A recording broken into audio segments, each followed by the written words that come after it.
রাজধানীর foreign service একাডেমিতে রাজনৈতিক দলগুলোর সঙ্গে জাতীয় ঐকমত্য কমিশনের দ্বিতীয় পর্যায়ের বৈঠক চলছে। সেখানে আছেন সহকর্মী শিউলি শবনম। কথা বলবো তার সঙ্গে। শিউলি, বৈঠকে কয়টি দলের প্রতিনিধি উপস্থিত আছেন এখন এবং আলোচনায় কোন কোন বিষয় উঠে এসেছে?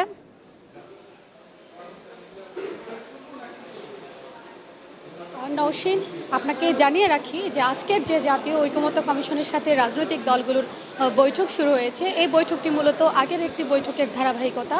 আপনি যে নিশ্চয়ই জানেন যে এই মাসের শুরুতে 3 জুন রাজনৈতিক দলগুলোর সাথে ঐকমত্য কমিশনের যে বৈঠকটি হয়েছিল, সে বৈঠকে কিছু বিষয় অমীমাংসিত থেকে গিয়েছিল।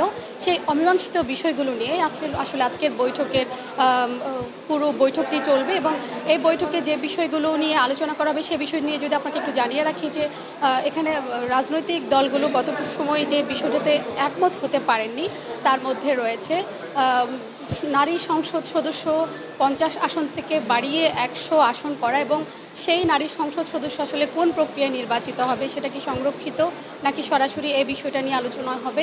এছাড়া সংসদে যে স্থায়ী কমিটির নিয়োগ দেওয়া হবে প্রধান সভাপতি পদে, সেই পদটি আসলে কারা নির্বাচিত হবেন সেই পদে, সেটা কি বিরোধী দল এবং অন্যান্য দলগুলো থেকে কতটা হবেন এবং প্রধান বিচারপতি নিয়োগ, এই বিষয়গুলো নিয়ে মূলত আজকের বৈঠকটি আলোচনা হবে, যেটা গতবার অমীমাংসিত থেকে গিয়েছিল।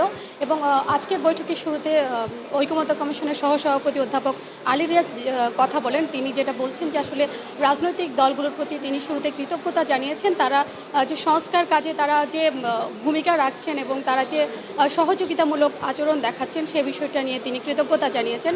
তিনি বলছেন রাজনৈতিক দলগুলো যদি এভাবে সহযোগিতা করতে থাকে তবে জুলাইয়ের মধ্যে যে জাতীয় সনদ তৈরির প্রক্রিয়া চলছে সেই সনদটি তিনি আসলে জুলাইয়ের মধ্যেই তৈরি করতে পারবেন বলে তার সংকল্পের কথা জানান।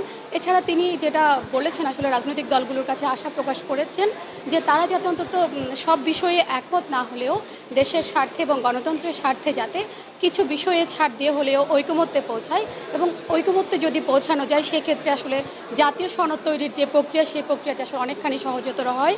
এবং তিনি রাজনৈতিক দলগুলোর কাছে আহ্বান করেছেন তারা যদি চায়, তারা যদি ইচ্ছে প্রকাশ করে সেক্ষেত্রে ঐকমত্য কমিশন এই আলোচনাটি আরও দীর্ঘায়িত করতে পারে এবং আগামী শনিবার বা রোববার এই আলোচনাটা আসলে চালিয়ে নিতে পারে। সেক্ষেত্রে রাজনৈতিক দলগুলোর ইচ্ছের উপরে আসলে নির্ভর করবে পুরো প্রক্রিয়া। এবং আজকের যে বৈঠক সে বৈঠকটি আসলে দিনব্যাপী চলবে এবং আগামী 3 দিন পর্যন্ত এই আলোচনা চলমান থাকবে নওশীন, এবং এই আলোচনা যখন শেষ হবে হয়তো পরবর্তী আপডেট আপনার কাছে আমরা জানাতে পারবো। নওশীন।